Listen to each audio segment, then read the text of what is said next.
बे समाव मोनसे रादाब फोसावनो सिगांदों। कक्राझार डेभेलपमेन्ट ब्लकनि माखासे गामिफोरनि गाज्रि लामाफोराव सेन्ड ग्रेभेल खोनानै होदों इउपिपिएल दोलोआ। फैबाय थानाय दैज्लां बोथोरखौ नोजोर होनानै बिटिआरनि गाहाय खुंगिरि प्रमद बर'नि जर'खा अनसुंथाइनि गेजेरजों गाज्रि लामाफोराव सेन्ड ग्रेभेल खोनानै होदों। कक्राझार डेभेलपमेन्ट ब्लकनि बेन्दोंआव थानाय फाटगाव प्राइमारि आरो सिजुगुरि प्राइमारिनि माखासे गामिफोरनि गाज्रि जानाय लामाफोरखौ फाहामनाय जादों। दिनै फारियै फाटगाव प्राइमारिनि सान्थिपारा, बालाथङा आरो सिजुगुरि प्राइमारिनि 2 नं मैथाबारि, सनापुर बायदि बायदि गामिनि गाज्रि लामाखौ गिबि सानाव खोनानै होदों। बेबायदि जर'खा अनसुंथाइनि गेजेरजों गोदोनानै थानाय गाज्रि लामाखौ एसेब्लाबो मोजां हालोदाव मोनगोनखौ मिजिंथिनानै गामिनि रायजो राजाफोरा गोजोननाय फोरमायनायजों लोगोसे माखासे बाथ्रा बुंथियो। बे बिथांखिखौ मावफुंनायाव प्राइमारिनि दैदेनगिरिफोरजों लोगोसे जयैनो दावबायफानानै नायदिङो कक्राझार जिल्ला इउपिपिएल लाइमोन गांखंनि आफादगिरि जलिल कुमार ब्रह्मआ। खामानिखौ नायगिदिंनायजों लोगोसे बिटिआरनि गाहाय खुंगिरि प्रमद बर'नि बेबायदि बाखनायथाव हाबानि सायाव माखासे बाथ्रा बुंथियो जलिल कुमार ब्रह्मआ। कक्राझारनि गुबुन गुबुन जायगाफोराव फिसा फिसा लामाफोराव सेन्ड ग्रेभेलिं होनाय हाबाफारि मा उद्देश्यजों बेफोरबायदि लानाय जादों नोंथां? मानगोनां प्रमद बर' सारनि बिथोन आरो मानगोनां लरेन्स इस्लारिनि सारनि बिथोन जे सिजुगुरि आरो फाटगाव बे बिसिडिसि मोननै माने प्राइमारि एबा बिसिडिसिखौ लानानै नोंथांमोना सावराय आरो बे सावरायनायनि गेजेरजों जे बिथांमोना मा मा अभियोग होयो बा ओनसोलाव मा प्रब्लेम्स दं आरो बावैसो उनाव जिहेतु मोननै प्राइमारिनि सिङाव मानगोनां प्रमद बर' सार आरो मानगोनां लरेन्स इस्लारि सार आरो माधब सिट्रि सारमोना भिजिट खालामनो फैगोन। बेनि सिगांनो जोङो सावरायनायाव मोननै प्राइमारिजों सावरायनायाव माखासे फिसानिफ्राय फिसासिन जायफोरा स्किम नङाब्लाबो मावजायो आरो फैगौ माने दैज्लां बोथोर फैगौ बे गामिया जाहाथे उसुबिदायाव गोलैनाङा बेखौ इसारा खालामनानै बिथांमोननि लुगैनाय बायदि बिथांमोननि मोननै प्राइमारिनि सेक्रेटारि प्रेसिडेन्ट बिथांमोननि दैदेनगिरिफोरनि लुगैनाय बायदि रायजो राजाफोरनि लुगैनाय बायदि जोङोहाय चिफ सारनाव थांनानै मोनसे मेसेज हैदों आरो बे मेसेज बायदिनो सारा बे खामानिखौ मावना हो आरो मावना ला मा मा खामानि दं नोंथांमोना मावनो हासिगोन होननानै बिथोन हरनाय लोगो लोगोनो मोननै प्राइमारियाबो हांखुर जानानै बा गोसो गुदुङै मोजां मोनसे खामानि मावबाय। जोबोद गोजोननाय मोनदों ओनसोलनि गासैबो रायजो राजाफोर आरो मोननै प्राइमारिनि दैदेनगिरिफ्रा जे बेबायदि खामानि मावनानै होनायनि थाखाय। बेनि थाखाय जोङोहाय मानगोनां प्रमद बर' सारखौ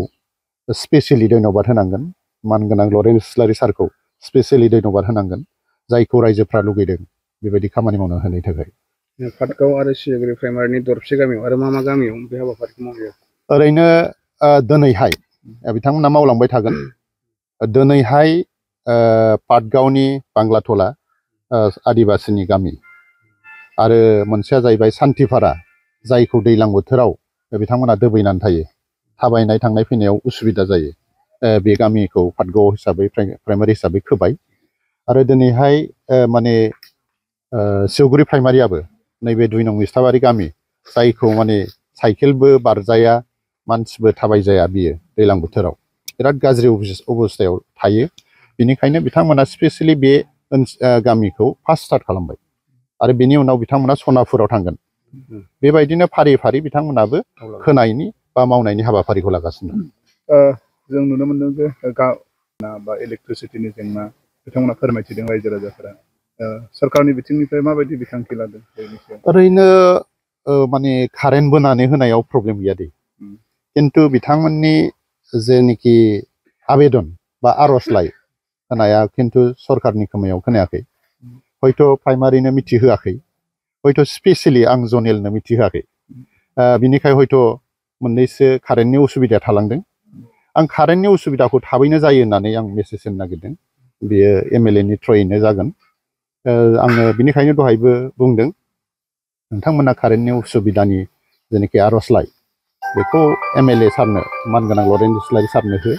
आरो बियो थाबैनो जागोन होननानै। फिसा फिसा दालांनि जेंना दिन्थिदों बेफोरनि सायाव बेबो चिफ सारानो बिथोन हरखादों आरो बिथांमोनानो आर'जलाइ खोलैखादों जे बेम्बु ब्रिज जायफोरा सोलिथ'नो थाखाय जायखौ स्किम हमस्लाबनो हाया, माने खम समनि गेजेरावनो मानसिफ्रा थांलाय फैलायनि जान बाहान खालामनो हायो बिनि थाखाय बेम्बु ब्रिज बा औवानि दालां खालामनायनि माबा होदों बिथांमोना आरो बिथांमोना खालामगोन मोननैसो दा मोनथामसो बेबायदिनो औवानि दालांखौबो बिथांमोना खालामनायनि थाखाय थाम-थिम जानानै दंगासिनो दं आरो नोंथांमोना बावैसो समनि गेजेरावनो बे औवानि दालां बानायना होनाय बेखौबो नुनो मोनगोन औ दा नोंथांमोना बेफोरबायदि गामि ओनसोलनि रायजो राजाफोरनि थाखाय बेसेबांखिनि खामानिफोरखौ मावफुंनानै होनो हादों होननानै सानो बे UPPL खुंथायनि समाव UPPL हिसाबै जोङो मावनो हादों होननानै जों बुंनानै लाङो गौरबै मानो होनोबा मानगोनां प्रमद बर' सार आरो बिनिनो MLA मानगोनां लरेन्स इस्लारि सारमोना फिसानिफ्राय फिसा समस्याजों मोगा-मोगि जागासिनो दं आरो बेखौ इन्डिभिजुवेलि जेरैहाय जों दिनै मावदों आगोलफोरबो माखासे दै माने दाननानै हरनाय मानाय JCB लगायना होनाय बेबायदि खामानिखौ मावगासिनो दं नो डाउट मिडिया प्लास जायाखै जानो हागौ बेनिखायनो जोंनि रायजो राजाफ्रा नुनो मोनाखै खिन्थु फिसानिफ्राय फिसासिन गामि बिसोरजों मारैहाय लोगो लांनानै फिसा फिसा समस्याखौ फोजोबनानै लानो हायो बेनि थाखाय मानगोनां प्रमद बर' सारा सानगासिनो दं आरो मावगासिनो दं आरो बियो दिनैनि बे खामानियाबो मोनसे एग्जाम्पल होननानै आं बुंनो लादों जे समाव क'क्राझार जिल्ला UPPL हिसाबै बेसेबांखिनि साखाफारा आरो रायजोनिफ्राय माबायदि मदद मोनगोनखौ मिजिंथिदों नोंथाङा दिनैनि थारिखआव क'क्राझार जिल्ला हिसाबै मिशन 6 हिसाबै जों खामानि मावगासिनो दं आरो बेबायदियैनो मोनफ्रोमबो गुबुन गुबुन हान्जानि जेनोखि कर्मिफ्रा बा दैदेनगिरिफ्रा UPPL आव हाबफैगासिनो दं दा नोंथांमोनाथ' नुदों जे खाम्फा बसुमतारी बिथांमोन बरगयारी बिथांमोन जयेन जाफैनायखौ आरो सेन्ट्रेल BCO निफ्राय आराम्भ खालामनानै गुबुन गुबुन नेताफ्रा लोब लोब माने दै दाहारफोर बायदि जयेन जाफैनायखौ हयथ' नोंथांमोना मिथिगौ दा बेफोरखौ नायोब्ला रायजो राजाफोरनि अनसायनायखौ नायोब्ला जोङो 6टायावबो 6टा क'क्राझाराव देरहागोन होननानै जों आसा खालामनो हायो আপনার গাঁৱৰ ৰাস্তাত আজি চেণ্ড গ্ৰেভেলিং কৰি দিছে কি ক'ব এই মুহূৰ্তত আমি ইমান দিনৰ পৰা ভোট দিছোঁ ইমান আগৰতো কিবা আছিল হাগ্ৰামা আছিল তাৰ সময়ো দিয়াই নাই আমি অনেকবাৰ পৰা এই কিবাটো দি আছে দৰখাস্ত দি আছে এতিয়ালৈকে ৰাস্তাটো ভালেই হোৱা নাই আজি এই আমাৰ প্ৰমোদ বড়ো ছাৰে অলপ চেণ্ড গ্ৰেভেল ফেলাই আছোঁ এইটোই ফাৰ্ষ্ট ইয়াৰ বিষয়ে আগতে ইয়াৰ বিষয়েতো কোনো কাম নাই কামেই হোৱা নাই কেনেকুৱা লাগিছে ভাল লাগিছে ভাল কিমান লম্বা ৰাস্তা হয় এইটো ধৰক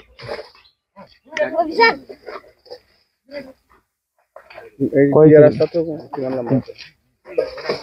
যি অৱস্থা থকা ৰাস্তাটো কিমান 300 মিটাৰ মান হ'ব বাৰিষা দিনত কেনেকুৱা অৱস্থা হয় এইটো ৰাস্তা বাৰিষা দিনততো এইটো সম্পূৰ্ণ কাদং হৈ যায় মানুহৰ হাঁটিবৰ কাৰণে বিৰাট দিগদাৰ লাগে গাড়ীও আহিব নাপায় ট্ৰেক্টৰ আহিব নাপায় মোৰ হাঁটিবাৰৰ দিগদাৰ বিৰাট হৈ থাকে গাঁৱৰ নাম কি আপোনাৰ মোৰ গাঁৱৰ নাম পশ্চিম পাটগাঁও বাংলাটোলা আৰু এনেকুৱা কিবা প্ৰব্লেম আছে নেকি গাঁৱৰ সমস্যা আছে মেলা আছে আমাৰ বিজুলীও পোৱা নাই বিজুলী পোৱা নাই ইমান দিনৰ পৰা আমি এইটো দৰখাস্ত দিছি আৰু ডঙৰ অৱস্থা নাই আৰু এটা দলং লাগে তাৰ কাৰণেতো দৰখাস্ত দিছি আমি এইটো হোৱা নাই এতিয়ালৈকে বিজুলী পোৱা নাই ইমান দিনৰ পৰা পোৱাই নাই কেইটা ঘৰ আছে আপোনাৰ গাঁৱত একচুৱেলি 51 ঘৰ 51 ঘৰ কি অনুৰোধ কৰিব চৰকাৰক যদি বিজুলী পোৱা নাই আপোনালোকে মইতো পাব লাগে বিজুলীটো দিব লাগিব যাতে মোক সহায় কৰে আমাৰ চৰকাৰৰ পৰা আৰু মোক ডুঙৰ ব্যৱস্থা যাতে লয় আৰু এটা কথা আৰু ডঙৰ অৱস্থা এতিয়াতো ধৰক ডঙৰ অৱস্থা নাই আৰু এটা দলং লাগিব মানুহ বৰ্ষা সময়ত আমি পাৰ কৰিব নোৱাৰে তাতে হাল মাৰিব কাৰণে যোৱা ৰাস্তা নাই ডঙৰ অৱস্থা খাৰাপ যে মানুহবিলাক আমাৰ কেনেকুৱা চলে আপোনাৰ আজি বিজুলীৰ কাৰণেতো আমি নিজে কোনোবা কিবা হৈছে আৰু এই বাতি জ্বলাই কোনোবা সোলাৰ লৈছে সৰু সুৰা এনেকৈ মই চলি আছোঁ ল'ৰা ছোৱালী এনেই আন্ধাৰত থাকে পঢ়িবৰ কাৰণে দিগদাৰ হৈ আছে সম্পূৰ্ণ আমাৰ অসুবিধা হৈ আছে একোৱেই পোৱা নাই বিজলী পালে ভাল হ'ব ন বিজুলীটো পালেতো ভাল হ'ব যাতে আমাৰ চৰকাৰে যাতে আমাকে সহায় কৰি দিয়ে আমি এইটো অনুৰোধ কৰিছোঁ কি ক'ব যেহেতু গাঁৱৰ ৰাস্তা চেন গ্ৰেভেলিং কৰি দিছে কোনে কৰি দিছে আৰু কেনেকুৱা লাগিছে আজি এটা করাটাও ভালোই পাইছে আমরা কিন্তু অল্প পানি জমা হয়েছিল কাদো ময়লা সব রাস্তা তো ভালো হয়েছে ভালোই কথা কিন্তু এই থাকে তো অল্প ভালো হলে তো আরোই ভালো ভালো হওয়া তো ভালোই কিন্তু সরকারের বিপিএল সরকার ভালোই হয় ভালোই করে দিলে তো ভালোই আসে আরো ভালোই হব আরো বনাই আসে আরো ভালো করে বানাইলে আরো ভালো কি কম আরো আমরা গ্রামের মানুষ তো ভালো হলে তো ভালোই বাৰিষা দিনত কেনেকুৱা হয় এইটো ৰাস্তা সব কাদো ময়লা হয় পানি জাম হয় রাস্তা সাইকেল চলাবো না পাই মানুষ হাঁটিব না পাই রাস্তা তো এরকম হয় এখন অল্প ভালো বালু সালু দিয়ে আর রাস্তা বানিয়ে তো ভালোই এতিয়া ভাল হ'ব না ভালো হব ভালোই কোনে কৰিছে এইটো কাম আর সরকার বানাইছে আর সরকার দিছে আর বানাইছে বানাওয়াটা ভালো গাঁৱৰ আৰু এনেকুৱা কিবা প্ৰব্লেম আছে নেকি আপোনাৰ লগত আমার প্রবলেমটা এই যে ওই যে লাইন তারের খুঁটি তো প্রবলেম আছে ওই যে রাস্তা আছে পানি পড়িলে হাওয়া এলে সব রাস্তা তো গাছগুলা পড়িব রাতি হইলেও সব লাইন যাব তারগুলো সব ছিঁড়ে যাব কালিও সব পড়ছিল রাত সকালে উঠিয়া বানাইছে নাই এখন এটা তারের খুঁটি ভালো করে দিলে তো এটা তো আরো ভাল সরকারের দেয়া নাই খুঁটি কয়বার আইছে দিব কই দেয়া নাই এলাও নাই কোন দিন দিব আর এটা দিলে তো আরো বেশি ভাল কি অনুরোধ করিব এটা এলা রাস্তা তো হইছে মোটামুটি এটা ঠিকই হইছে কাদর না থাকিব পানি না থাকিব এটা ঠিকই হইছে কিন্তু এটা তারের খুঁটি দিলে তার বানাই দিলে লাইনের এটা হইলে তো আরো বেশি ভাল দিলে এটা ধন্যবাদ সরকার नोंथांमोननि गामियाव दिनै सरकारनि फारसेनिफ्राय सेन ग्रेभेल होनानै होदों मा फोरमायगोन बे समाव माबायदि बे समाव आं फोरमायगोन माने जोंनि इउपिपिएल सरकारनिफ्राय जा एसे अनसुंथाइ मोनदों माने जोंनि नैबे बुहुत लामाया गथ'फ्रा थांलाय फैलाय स्कुलाव फैनायाव हाब्रु दैब्रु जायो दा दैज्लां हाखुरि नालाय ओमफ्राय दा जोङो जोबोद गोजोननाय मोनदों बेखिनि जोङो सरकारा अनसुंथाइ हरनायनि थाखाय इयुनाव जुदि आरो बेबादि मोनबावबा जोङो मोजांथारै फाहामनानै लानो हागोन जों सरकारखौ एसे साबायखर होयो आरो बेसे गोलाव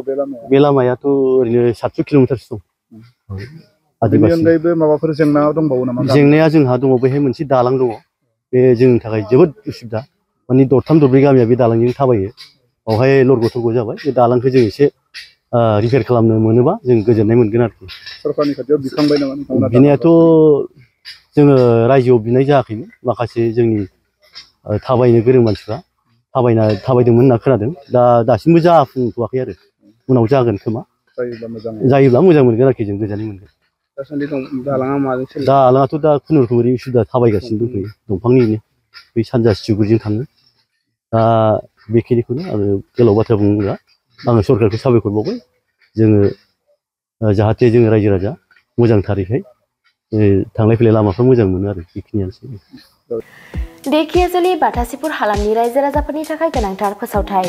देखियाजुलि बाथासिपुर हालामनि आबै सेन्टार साखाथियाव थानाय बर' बिजोंनि फरायसालि दानसोरां एकाडेमियाव 2025-2026 बोसोरनि थाखाय गोदानै फरायसाफोरनि मुं थिसननाया सोलिगासिनो दङ बे फरायसालियाव थाखो बिथराइनिफ्राय लानानै थाखो गुसिम मुं थिसननो हागोन 2020 मायथाइयाव गायसनजानाय बे दानसोरां एकाडेमियाव नोंथांमोनहा नांगौ रोखोमनि फोरोंथायनि खाबुफोरखौ मोननो हागोन जेरै फराफारि फोरोंनायनि अनगायैबो कम्पिउटार सोलोंनाय गेलेनाय आलादा थाखो फोरोंनाय जेरै इंराजि आरो हिन्दी आयदानि सायावबो जर'खायै फोरोंथाय होनाय जायो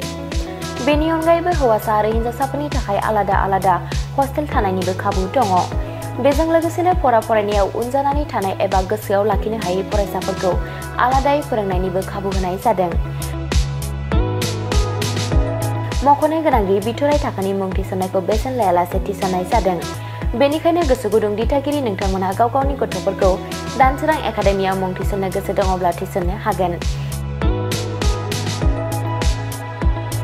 दानसोरां एकाडेमियाव मुं थिसननो थाखाय नोंथांमोनहा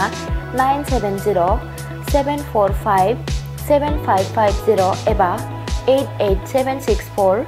80218 जानबुं अनजिमायाव फोनांजाब खालामनानै सुलाद लानो हागोन।